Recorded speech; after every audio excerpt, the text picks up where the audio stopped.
Shootings, fights, some other negative events recently in downtown Fargo have made the news lately.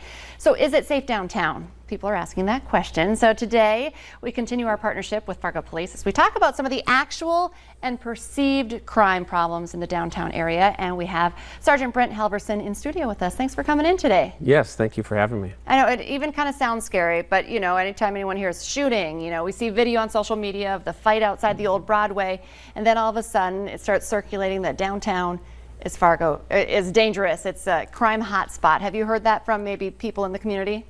Yeah, and we spend a lot of time analyzing crime trends as a police department as a whole, all the way across the city, and my particular interest is in the downtown area. And so we're continuously evaluating what the crime numbers are telling us, and we have seen a small increase in some assaults.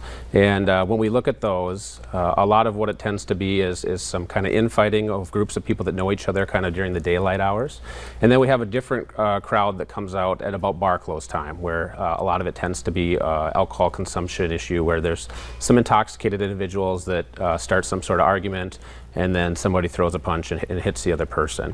And so crime-wise, we feel like we're on top of it as far as what's happening and what we're doing about it. But then we get into the perception part, right? And so not necessarily connected to what the crime data is telling us, but when we go out and our downtown resource officers are meeting with business owners and residents in the downtown area, the feedback we get is somebody made a comment to me when I was walking down the sidewalk and it made me feel uncomfortable. Or the group of people sitting on the bench made me feel uncomfortable when I walked by and I wanted to go around. And so some of those things are things that we're working to collaborate with community members on as well, so that everybody feels safe and secure to go downtown, because downtown is a very safe and vibrant place to be, and we want to make sure that everybody feels secure in doing so. We've also heard recently some of the numbers as far as how many officers you have on the streets, or how many officers specifically in the downtown area. Could you give us those numbers again? Yeah, so across the city we obviously break it down by beat, and so every beat has an officer, typically 24/7, 365, specifically for downtown, given the population of people that are down there. It's just a highly condensed area. And so we always have at least one officer there 7 days a week, 365 days a year. But in the downtown area, we also have 3 downtown resource officers. And so they also work 7 days a week in addition to those officers that are already present there. And they work typically 11 a.m. to 9 p.m. And that schedule is based on crime data and need, based on the analysis that we've done of where they can be most beneficial. In addition to them, we also have recognized a couple hot spots where maybe we've had higher calls for service, and so we'll deploy more resources to those areas as well, in addition to all of that. And where are those hot spots? Well, recently when we've looked at the data, 4th Avenue and Broadway has been up about 30 calls for service in the last 28-day period.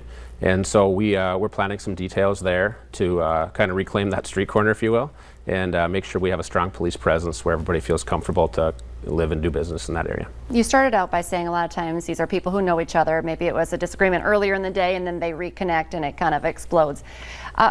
What about getting caught in the crossfire of something like that? Because often you hear these two people, the victim, the suspect, they knew each other, so you don't have to be worried. But what if I'm downtown, on Broadway, and these two people, I don't want to get caught in the middle? Sure. Yeah, and that's just not something we're seeing. I mean, so I want people to feel comfortable in the fact that you can go downtown and be confident and comfortable. But we would always recommend that people be aware of their surroundings, certainly. If you see that there's something starting to take place in front of you, we're here to help. Please get a hold of us either on our non-emergency line or by calling 911 if you feel it's appropriate.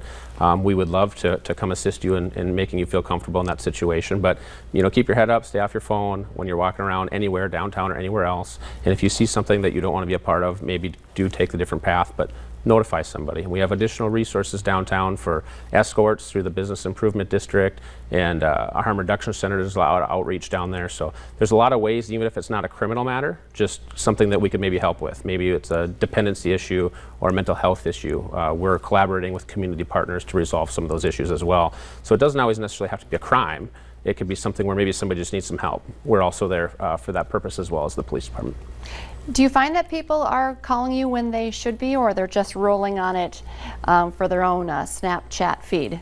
A little of both. I've personally driven across some ones. One was a crash actually in the downtown area where I happened to pull up on it and be one of the first people there, and the first two things I saw was people on their cell phones recording it. There were lots of witnesses, but no one called 911. Nobody had called 911 yet. So I trust that they would have eventually, but certainly if you do witness a crime, it's very beneficial for you to stay on scene, be a good witness, document real quick in your head what people look like, where they were last seen going, and then please call us when you see that stuff, because it allows us to get there in a timely manner to start that initial investigation. And your message once again, because the word perceived came from the Fargo Police Department. It's not as bad as some people may perceive right now. Yeah, that's just the case.